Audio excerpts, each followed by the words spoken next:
Assalamualaikum warahmatullahi wabarakatuh. Pada video kali ini saya akan menjelaskan tentang the Solo Growth Model atau model pertumbuhan Solo. Jadi ini adalah salah satu model yang sangat populer di ilmu ekonomi yang berkaitan dengan makroekonomi. Baik, sebelum saya menjelaskan tentang teori pertumbuhan Solo, saya akan menyampaikan beberapa fakta tentang pertumbuhan ekonomi. Jadi dasarnya adalah memang terdapat kenaikan standar hidup negara-negara industri di dunia yang besarannya sampai 10 hingga 30 kali lipat lebih tinggi, khususnya di US dan juga Eropa Barat, dibandingkan dengan 100 tahun yang lalu, dan bahkan 50 sampai 300 kali lebih besar dibandingkan 200 tahun yang lalu. Terdapat beberapa perbedaan yang signifikan antara standar hidup antara negara-negara, misalnya US, Jerman, dan Jepang, yang melebihi negara-negara seperti Bangladesh dan juga Kenya. Kondisi seperti growth miracle atau kondisi saat pertumbuhan di suatu negara jauh melebihi rata-rata pertumbuhan dunia dalam waktu yang lama, seperti yang dialami Jepang di akhir Perang Dunia Kedua, ataupun newly industrializing countries seperti Korea Selatan, Taiwan, Singapura, dan Hong Kong, sehingga menaikkan distribusi pendapatan dunia, ataupun kondisi seperti growth disaster yang dialami beberapa negara seperti Argentina dan negara-negara di Afrika. Grafik ini menunjukkan beberapa pertumbuhan GDP pada tahun 1960 sampai 2020 di beberapa negara-negara maju seperti US, Jepang, Korea Selatan, dan juga Cina, dan juga Singapura. Jadi Cina ini sebenarnya kita di satu sisi bisa katakan negara yang bertumbuh sangat cepat, cuma memang mungkin masih belum didefinisikan secara universal bahwa Cina adalah negara maju. Memang dari segi pertumbuhan memang sudah sangat berkembang. Dan sedangkan ini adalah pertumbuhan dari negara-negara eh, ketiga seperti Ghana, Mozambik, dan juga Chad. Dan juga untuk Argentina ini adalah masuk negara berkembang. Jadi sebenarnya apa yang membuat pertumbuhan ini berbeda? Jadi dalam pertumbuhan, teori pertumbuhan ekonomi Solo berteori bahwa memang perbedaan pertumbuhan antar negara disebabkan oleh dua hal. Secara garis besar adalah akumulasi modal dan teknologi. Tetapi di jangka panjang, hanya teknologi saja yang akan berkontribusi terhadap pertumbuhan ekonomi. Jadi buku yang saya gunakan pada video kali ini adalah dari Advanced Macroeconomics untuk bukunya Romer, edisi keempat. Jadi nanti mungkin akan banyak membahas tentang breakdown matematikanya. Tetapi memang akan saya jelaskan juga terkait dengan intuisi dari uh, matematika, dari persamaan matematika tersebut. Yang pertama akan saya bahas adalah beberapa asumsi-asumsi yang ada dalam model pertumbuhan Solo. Jadi sebelum beranjak ke asumsi, pertama saya akan menjelaskan terlebih dahulu tentang konsep fungsi produksi, khususnya input dan output yang dibahas atau yang digunakan di dalam teori pertumbuhan Solo. Jadi dalam model Solo, fokusnya adalah pada empat variabel, yakni output atau Y, kapital atau modal atau K, tenaga kerja yang dinotasikan L, dan juga knowledge atau teknologi yang dinotasikan A. Di mana untuk tiga variabel terakhir itu merupakan faktor produksi yang digunakan untuk memproduksi output. Jadi ini persamaan satunya adalah eh, pada saat fungsi produksinya. Jadi fungsi produksi Y adalah fungsi dari capital dan juga A dan L. Jadi A, L di sini dia digabung ya, digabung menjadi satu. Jadi di sini memang karena ada asumsi yang disebut dengan labor augmenting atau tenaga kerja efektif atau kondisi di mana teknologi diasumsikan terasosiasi dengan tenaga kerja. Jadi nama lainnya adalah Harrod neutral. Kalau misalnya A-nya itu digabung dengan K, berarti itu masuknya nanti dengan capital augmenting. Kalau nanti A-nya itu berada di luar, seperti ini biasanya itu disebut dengan Higgs neutral. Baiklah, untuk asumsi pertama dari model Solo adalah constant return to scale. Jadi, model Solo ini mengasumsikan kondisi constant return to scale di mana saat K dan L dilipat gandakan dengan mengasumsikan A-nya tetap, maka output juga akan berlipat ganda. Jadi, secara matematis seperti ini, pada saat kita memasukkan C, di depan seperti ini, nanti outputnya juga akan berlipat ganda sebesar C. Asumsi CRS atau constant return to scale ini adalah asumsi yang kuat yang didasarkan pada dua asumsi sebenarnya. Yakni yang pertama adalah sebuah perekonomian cukup besar sehingga tidak ada lagi keuntungan dari spesialisasi. Jadi karena saat ekonomi kecil, spesialisasi mungkin akan meningkatkan produktivitas. Jadi pada saat memang ekonominya sudah terlalu besar, tidak ada lagi keuntungan mereka melakukan spesialisasi. Yang kedua adalah input selain kapital dan tenaga kerja dianggap tidak esensial. Jadi misalnya ada tanah ataupun sumber daya alam yang lainnya. Dan asumsi CRS ini memungkinkan bentuk fungsi produksi intensif form di mana C sama dengan 1/L. Jadi nanti kita akan mengubah bentuk fungsi produksinya ini menjadi bentuk yang intensif. Apa itu bentuk intensif? Jadi seperti ini di persamaan 3, di mana kita menganggap bahwa C sama dengan 1/L. Jadi kita bagi untuk semua komponen sisi kiri dan kanan dengan efektif labor atau AL tadi. Yang kita dapatkan fungsinya seperti ini, di mana sisi sebelah kiri adalah fungsi K per L, koma 1, karena satu di sini berasal dari AL, ya, dibagi AL. Sedangkan sisi sebelah kanan adalah dibagi AL juga. Jadi alasannya kenapa sih kok bisa dibentuk menjadi intensive form? Jadi simplifikasi analisisnya adalah eh, jadi alasannya kenapa dibentuk menjadi intensive form adalah untuk simplifikasi analisisnya. Jadi misal bayangkan untuk membagi ekonomi besar gitu ya menjadi AL ekonomi kecil atau sebanyak AL ekonomi kecil. Jadi masing-masing dengan satu unit kerja efektif dan K per AL unit modal. Jadi misalnya ekonomi besar mempunyai K unit modal dan AL unit tenaga kerja.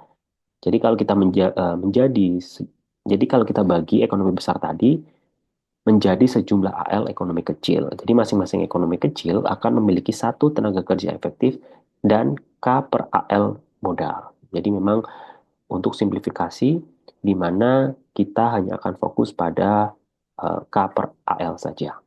Yang kedua adalah karena asumsi CRS, skala ekonomi tidak mempengaruhi produktivitas.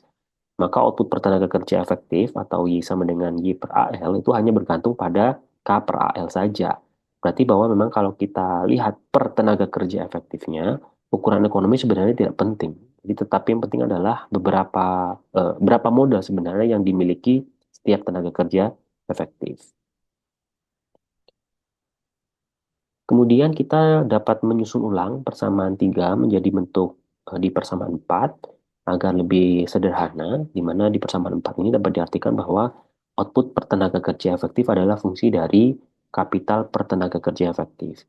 Dan dapat dikatakan bahwa fokus analisis dilakukan hanya untuk dinamika K saja ya. Jadi ketimbang kita fokusnya kalau tidak membuat dalam bentuk intensif itu menjadi K dan L yang kita fokuskan, tapi karena dengan bentuk intensif ini kita bisa lebih fokus untuk melihat dinamika dari K. Kemudian asumsi yang kedua adalah terkait dengan diminishing marginal productivity of capital. Jadi kalau dalam teori Solo ini kita mengasumsikan diminishing marginal product of capital, di mana asumsinya adalah bentuk fungsi produksi yang intensif tadi itu diasumsikan memenuhi kondisi ini. Dan yang pertama adalah ketika K-nya sama dengan nol, maka produksinya juga nol. Itu ya, kalau misalnya tidak memiliki capital intensif per labor tadi, itu tidak memiliki output juga, tidak memiliki output. Kemudian turunan pertama dari fungsi produksinya itu lebih dari nol dan turunan keduanya adalah kurang dari nol. Jadi kondisi ini adalah disebut dengan kondisi diminishing marginal product of capital. Dalam hal ini sebenarnya saat eh, turunan pertamanya itu adalah positif dan juga turunan keduanya negatif, implikasinya adalah bahwa awalnya nilai dari marginal product of capital itu positif. Jadi dia akan meningkat ya. Tapi kemudian marginal produknya ini menurun dan saat kapital tenaga kerjanya efektif semakin naik seperti itu. Jadi gambarnya itu seperti ini.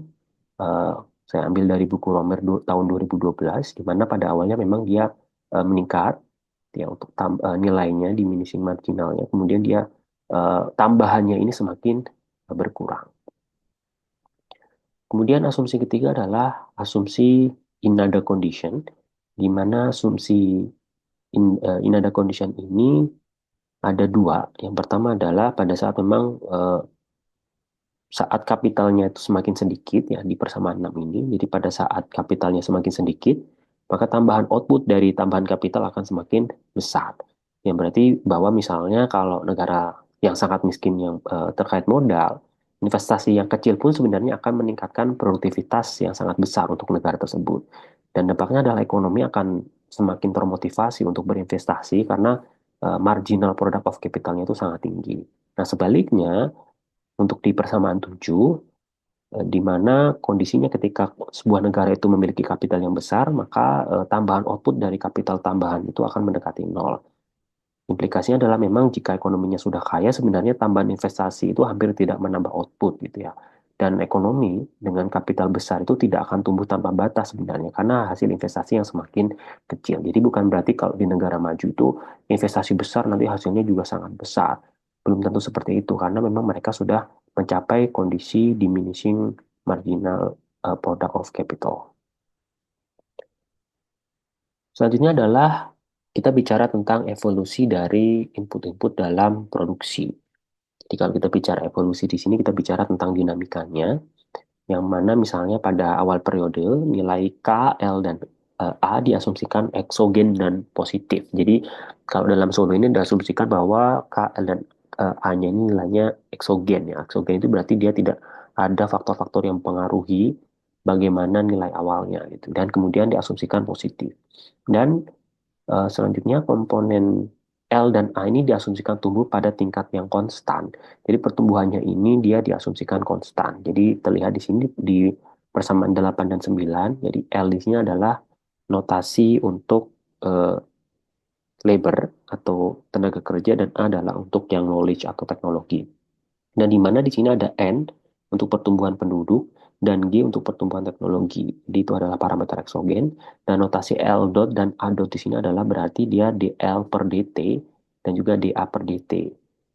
Yang mana maksudnya adalah dia diturunkan terhadap waktu atau perubahan waktu terhadap perubahan tenaga kerja, terhadap perubahan waktu dan perubahan teknologi terhadap perubahan waktu.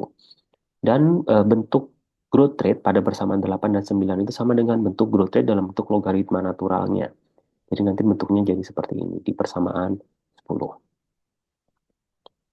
Kemudian mengacu pada persamaan 8 dan 9, kita bisa mengorganize bentuknya menjadi persamaan 11 dan 12, di mana pada saat L0 dan A0-nya adalah nilai L dan A pada saat T sama dengan 0.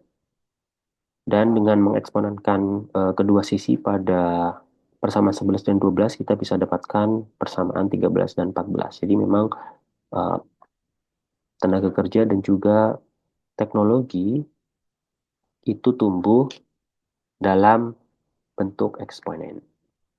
Nantinya adalah kalau kita bicara tentang evolusi dari input-input terhadap produksi, sebenarnya output itu dibagi antara konsumsi dan investasi. Jadi tingkat proporsi dari output yang dialokasikan untuk investasi atau dinotasikan dengan S dianggap konstan dan juga eksogen. Jadi satu unit dari output itu yang dialokasikan untuk investasi akan menghasilkan satu unit kapital baru dan kapital yang akan terdepresiasi jadi dinotasikan sebesar delta. Jadi dalam bersama 15 ini dia menggambarkan kadot atau perubahan dari kapital itu berasal dari tambahan dari outputnya yang dialokasikan sebesar S atau saving rate-nya dikurangi dengan depresiasi atau capital yang terdepresiasi sebesar delta. Ada beberapa asumsi juga dalam model Solo. Yang pertama adalah hanya ada satu jenis barang. Yang kedua adalah tidak ada intervensi pemerintah. Yang ketiga adalah fluktuasi tenaga kerja diabaikan. Yang keempat adalah produksi digambarkan oleh produksi agregat dengan hanya tiga input dan juga S, delta, N, dan G dianggap konstan. Jadi tingkat pertumbuhannya dianggap konstan, termasuk juga yang S tadi atau proporsi capital, proporsi saving, proporsi investasi yang dialokasikan untuk saving. Selanjutnya kita bicara tentang dinamika model Solo, di mana kalau kita bicara tentang dinamika di sini kita bisa lihat satu persatu ya. Yang pertama kita lihat di sini adalah dinamika dari capital. Jadi adanya pertumbuhan ekonomi sepanjang waktu membuat analisis lebih mudah dilakukan pada capital per tenaga kerja efektif atau labor augmenting. Jadi ketimbang capital yang belum disesuaikan. Jadi merujuk pada K per L itu dapat disusun bentuk chain rule-nya menjadi persamaan 16 ini, di mana nanti kita bisa dapatkan persamaan akhirnya di mana adalah perubahan capital intensif atau capital per labor intensifnya adalah seperti ini. Dan bersama 16 ini menyatakan bahwa tingkat pertumbuhan atau tingkat perubahan capital per unit dari tenaga kerja efektif itu terbagi menjadi dua komponen. Yang pertama adalah komponen investasi aktual per unit tenaga kerja efektif ya, yang terdiri dari output per unit tenaga kerja efektif dan proporsi output yang dijadikan investasi atau yang diinvestasikan sebesar S. Jadi dia S dikali FK. Kemudian komponen kedua adalah yang disebut dengan break-even investment atau BI, di mana komponen ini disebut dengan tingkat investasi yang harus dipenuhi untuk membuat K tidak berubah. Jadi sebenarnya komponen NG plus delta dikalikan K ini untuk memastikan bahwa nilai K itu tidak turun. Jadi maksudnya adalah misalnya modal yang akan diinvestasikan atau modal yang dimiliki sebuah negara itu kan sebenarnya akan aus atau akan rusak seiring berjalannya waktu. Jadi sehingga harus ada tingkat investasi pada tingkat tertentu untuk menggantikan modal yang rusak tersebut. Yang kedua adalah memang jumlah tenaga kerja atau jumlah penduduk itu kan sebenarnya terus bertambah. Jadi meskipun K-nya tetap, nilai K kecilnya itu akan turun kalau tidak ada modal yang baru. Karena kan kita tahu bahwa nilai K itu berasal dari K per AL, di mana K itu harus tumbuh sebesar N plus G yang merujuk pada pertumbuhan penduduk dan kemajuan teknologi. Ini adalah gambar dari aktual dan juga break-even investment, di mana aktual investmentnya adalah kurva yang ini, sedangkan untuk break-even investmentnya adalah yang dia diagonal, di mana dia diasumsikan tetap. Gitu. Nah, pada gambar 4 ini, sebenarnya ada tiga kondisi ya, di mana yang pertama adalah pada saat SYT-nya atau actual investmentnya itu lebih besar dari break-even investmentnya. Jadi pada kondisi ini itu K-nya itu akan naik karena investasi itu dialokasikan untuk saving lebih besar dari investasi yang dialokasikan untuk mempertahankan nilai. Jadi kondisi yang pertama. Kemudian kondisi kedua adalah pada saat actual investmentnya kurang dari break-even investment yang akan membuat K-nya turun karena investasi dialokasikan untuk saving lebih sedikit ya. Lebih sedikit dari investasi yang dialokasikan untuk mempertahankan nilai K. Kemudian yang kondisi ketiga adalah pada saat actual investmentnya sama dengan break-even investment, di mana K-nya akan berada pada kondisi yang disebut dengan steady state. Asumsi ini ada condition berimplikasi bahwa saat K sama dengan nol dan juga turunan pertama dari fungsi produksinya itu eh, sama dengan positif, itu akan sangat besar sehingga kurva SFK-nya lebih curam dibandingkan kurva break-even investment-nya. Nah, sama halnya pada saat turunan pertamanya itu akan turun mendekati nol, itu jika K-nya sangat besar, yang berarti bahwa jika kapital per pekerja efektifnya itu makin besar, maka tambahan output dari tambahan modal menjadi sangat kecil. Dan juga SFK-nya akan menjadi semakin datar saat K semakin besar. Jadi ini adalah implikasi yang tadi saya jelaskan berkaitan dengan pada saat di negara yang kaya, itu tambahan sedikit itu tidak perubahan dari capital itu tidak akan menambah output begitu besar. Sebaliknya pada saat negara yang memang tidak memiliki modal, investasi yang kecil akan menambah output cukup signifikan. Jadi ini adalah bagaimana implikasi dari eh, dinamika K, di mana awalnya itu nilainya cukup besar untuk tambahan K-nya atau K dotnya. Namun kemudian pada saat K-nya itu bertambah, tambahannya akan semakin kecil. Kemudian ada juga kondisi yang disebut dengan kondisi balance growth path, di mana saat K berada di titik steady state-nya atau di K star, nilai K akan tetap. Tapi L tumbuh dengan laju N dan A tumbuh dengan laju G. Nah, dalam hal ini, karena K sama dengan K per L, maka K sama dengan bisa dikatakan AL dikalikan A, dikalikan K. Karena AL itu tumbuh sebesar N plus G, sementara K tetap, maka K tumbuh juga tumbuh dengan laju N plus G. Dan dengan asumsi constant rate untuk scale, saat K dan AL tumbuh sebesar N plus K, maka Y juga tumbuh sebesar N plus K. Nah, kemudian bagaimana dengan K per L dan juga Y per L? Jadi karena K itu tadi tumbuh sebesar N plus G dan L tumbuh sebesar N, maka K per L akan tumbuh sebesar G, yang mana dia berasal dari N plus G per G. Maka Y per L juga akan tumbuh sebesar G. Nah, implikasi dari penjelasan ini adalah ekonomi yang akan menuju balance group path, di mana Y dan K tumbuh dengan laju tetap dan output per pekerja akan tumbuh sesuai kemajuan teknologinya saja. Jadi sesuai dengan teori Solo, sesuai dengan teori pertumbuhan Solo. Kemudian kita bisa bahas juga terkait dengan dampak perubahan pada tingkat saving, di mana perubahan pada S atau saving ini akan berimplikasi pada dua komponen. Yang pertama adalah pada output. Jadi pada saat terjadi kenaikan S, itu akan menggeser naik kurva investasi aktual hingga sehingga kastarnya naik. Jadi awalnya itu dia berada di sini di SO, pada saat terjadi kenaikan saving rate itu akan naik menggeser kurvanya ke atas. Nah, sehingga nanti kastarnya itu akan berubah dari kastar menjadi kastarnyo. Tetapi sebenarnya kenaikan dari eh, kastar old ke kastar new ini dia tidak bisa langsung begitu saja. Jadi kenaikannya itu terjadi pada saat S-nya naik, maka SFK atau actual investment-nya itu akan naik juga. Nah, pada saat SFK-nya naik, berarti kan dia berada di sini ya. SFK-nya itu berada lebih besar daripada break-even investment-nya. Nah, pada saat actual investment-nya lebih besar dari break-even investment, maka lebih banyak sumber daya dilimpahkan untuk investasi ketimbang mempertahankan kapital untuk tetap konstan. Nah, pada saat kondisi seperti itu, perubahan capitalnya atau K dotnya akan positif dan K akan meningkat sehingga akan bergerak hingga menuju ke titik steady state yang baru atau K star new.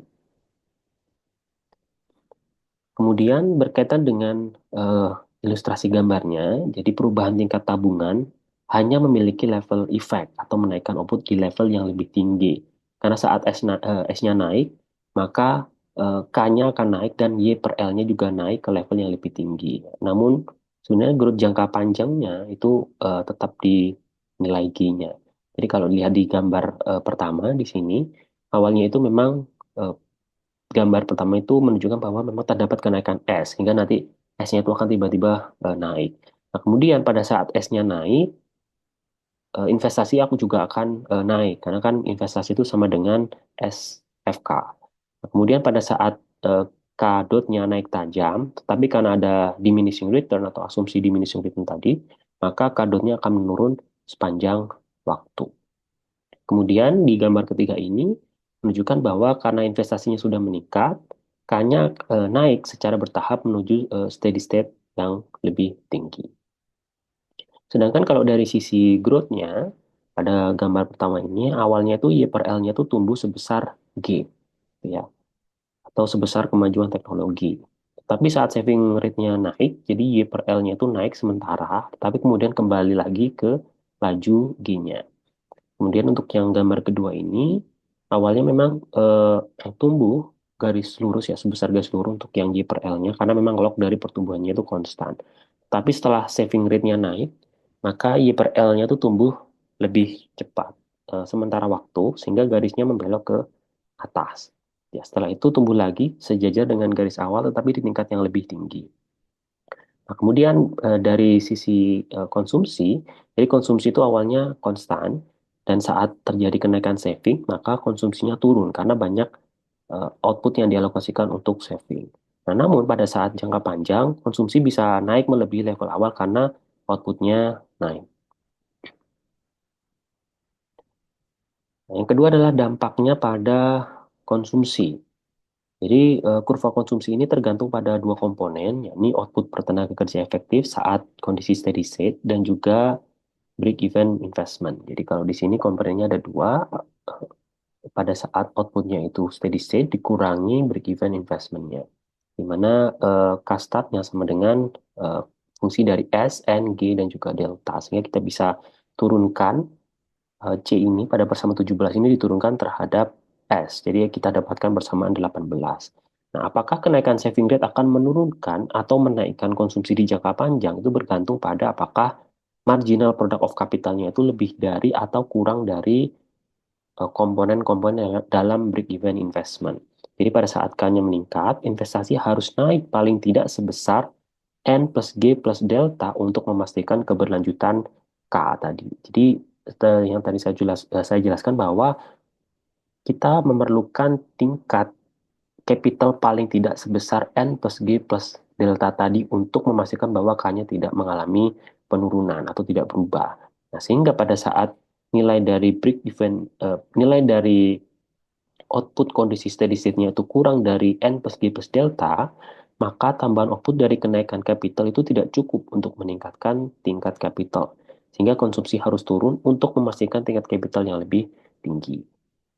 Nah, kondisinya adalah yang pertama pada saat savingnya itu sudah tinggi, pada saat kastarnya itu besar, tetapi kondisinya dia actual pada saat outputnya itu kondisi output pada saat steady state-nya itu kurang dari N plus G plus delta, maka artinya tambahan output dari capital baru tidak cukup untuk mempertahankan capital di tingkat barunya.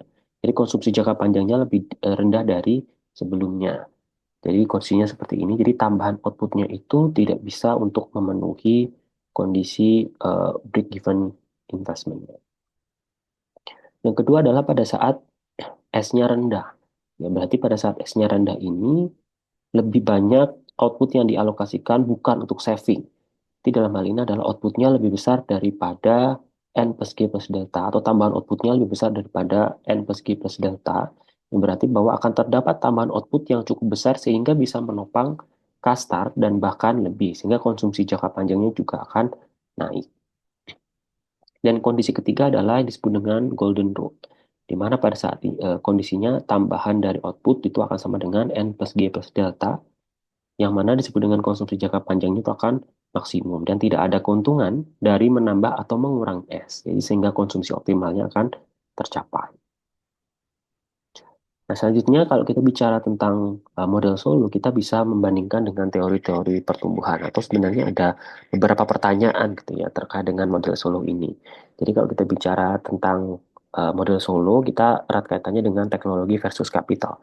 Jadi karena komponen teknologi atau A tadi dengan komponen K itu sangat erat kaitannya, jadi kita bisa diskusikan ini. Jadi perbedaan output per tenaga eh, kerja antara negara lebih disebabkan oleh sebenarnya perbedaan teknologi, bukan karena akumulasi kapital. Jadi itu yang digagas oleh Solo, karena yang pertama adalah negara industri saat ini tuh punya output per pekerja sekitar 10 kali lebih tinggi dibandingkan keadaan mereka 100 tahun yang lalu. Atau atau dengan negara-negara miskin saat ini. Jadi perbedaan Y dan L antar negara itu jika bisa dijelaskan oleh perbedaan kapital per pekerja itu bisa dilihat di persamaan 20 ya. Jadi di persamaan 20 ini kita membandingkan antara negara A dan negara B. Nah, pada saat memang kita bisa eh, melihat misalnya X-nya atau outputnya itu 10, berarti dengan alfa sebesar sepertiga, jadi alfa ini adalah elastisitas atau rasionya ya. Dan kontribusinya misalnya kita bisa hitung sebesar 33%. Berarti bahwa outputnya itu akan naik 1000 kali lipat, yang mana 1000 kali lipat ini tidak masuk akal ya kalau secara empiris gitu ya. Berarti dengan uh, alfa sebesar sepertiga atau perbandingan sebesar sepertiga antara negara A dan negara B, maka outputnya itu akan naik 1000 kali lipat. Ya, atau dengan kapital kontribusinya sebesar 33%, maka output akan naik 1000 kali lipat. Kenyataannya bahwa data empiris itu menunjukkan bahwa capital output ratio selama 100 tahun itu tidak berubah. Dan K per Y itu antara negara miskin dan kaya itu hanya berbeda 2 sampai 3 kali saja. Maka eh, K dan L itu hanya sekitar 30 sampai 40 kali lebih besar, jauh di bawah eh, 1000 kali. Jadi perbedaan kapital per tenaga kerja yang nyata itu terlalu kecil untuk menjelaskan perbedaan output per tenaga kerja yang terlalu besar. Jadi akumulasi kapital itu bukan jawaban atas perbedaan output per tenaga kerja antar negara, melainkan perbedaan dalam teknologi atau produktivitas. Nah, ada beberapa kelemahan dalam model Solo yang dijelaskan di buku Romer. Yang pertama adalah masalah besar model Solo adalah satu-satunya cara model ini dalam menjelaskan pertumbuhan jangka panjang dan perbedaan antar negara adalah lewat A atau teknologi. Nah, namun model ini tidak menjelaskan A karena A ini dianggap eksogen dan apa sebenarnya A ini tidak dijelaskan dalam model Solo. Apakah memang pendidikan, apakah memang skill tenaga kerja, apakah memang kekuatan hak milik atau kualitas infrastruktur. Nah, oleh karena itu, mengatakan bahwa perbedaan A itu menjelaskan perbedaan pendapatan saja sebenarnya dengan bilang bahwa sebenarnya bukan karena K, itu sebenarnya tidak memadai ya. Nah, dalam hal ini perlu redefinisi kapital dalam model Solo ini karena mungkin saja capital yang menurut Solo itu tidak hanya capital secara fisik saja, yang mana bisa juga human capital ataupun social capital. Yang kedua adalah capital fisik itu memiliki eksternalitas positif mungkin saja. Kalau dalam model Solo di mana capital yang ditanamkan oleh sebuah perusahaan itu dapat meningkatkan produktivitas perusahaan lain. Di mana kalau kondisinya seperti itu, return sosial itu lebih besar dari return private-nya. Dan perhitungan sebelumnya yang dilakukan oleh Solo itu cenderung meng-underestimate peran capital. Bahwa memang eh, peran capital ini tidak lebih besar dari peran dari teknologi.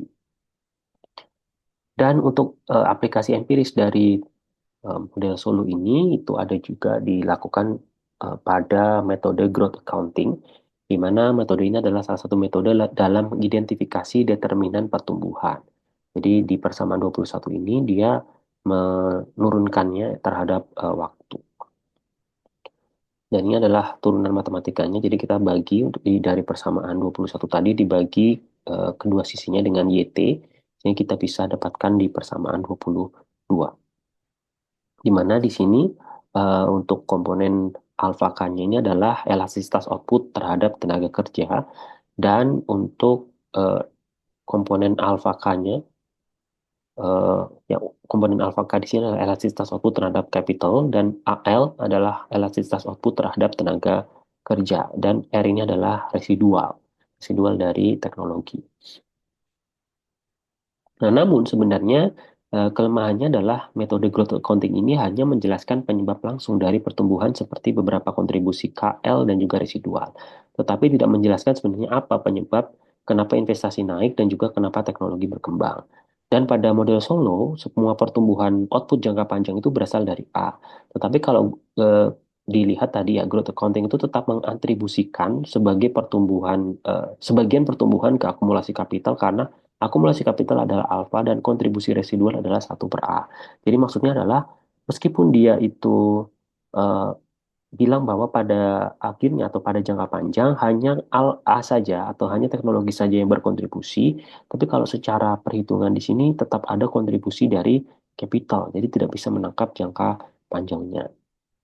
Jadi meskipun semua pertumbuhan sejatinya itu dari A, gitu ya, growth accounting tetap membagi ke K dan juga residual, sehingga dapat menyesatkan bila digunakan untuk penyebab mendalam dari pertumbuhan. Jadi sesuai dengan teori Young, bahwa pertumbuhan luar biasa di Korea itu ya di tahun 1980-an itu bukan karena teknologi sebenarnya, tetapi karena investasi tinggi dan juga partisipasi labor force naik dan juga kualitas tenaga kerja yang membaik. Dan yang paper yang lain menurut SIA tahun 2002 menyebutkan bahwa jika semua pertumbuhan dari kapital eh, berasal dari capital ya, maka sebenarnya return capital itu harus turun drastis atau share capital dalam pendapatan naik drastis. Namun ternyata sebenarnya peran teknologi itu lebih besar dan memang pendekatan SIA ini cenderung meng-underestimate kontribusi dari capital. Dan aplikasi empiris lainnya dalam model Sulin adalah konvergensi. Jadi konvergensi ini adalah kondisi mendekat gitu ya. Maksudnya apa? Jadi terdapat tiga alasan berdasarkan model Solo bagaimana mekanisme proses yang disebut konvergensi ini terjadi. Yang pertama adalah konvergensi di balance group path, di mana itu setiap negara memiliki balance group path. Dan yang kedua adalah jika perbedaan output saat ini disebabkan oleh negara berada di posisi yang berbeda dari jalur ini, maka negara miskin akan tumbuh lebih cepat untuk mengejar steady state-nya. Artinya, maka makin jauh suatu negara dari steady state, makin cepat pertumbuhannya atau disebut dengan conditional convergence. Dan yang kedua adalah return capital lebih tinggi di negara-negara miskin. Ya, maksudnya adalah pada saat di negara kaya, kapital per pekerjaannya itu tinggi, tapi return capitalnya itu rendah karena ada kondisi diminishing returnnya. Dan sebaliknya di negara miskin. Dan jadi ketika memang negara miskin itu capital returnnya itu semakin tinggi, maka ada insentif. Jadi agar modal ini mengalir dari negara kaya ke negara miskin, sehingga menaikkan pertumbuhan di negara miskin dan mendorong konvergensi untuk bisa terjadi. Dan kondisi atau alasan ketiga kenapa konvergensi terjadi adalah adanya difusi teknologi atau proses di mana negara yang tertinggal dapat menyusul produktivitas karena teknologi telah menyebar dengan cepat. Baik, itu saja untuk materi kali ini. Ini adalah beberapa referensi yang saya gunakan.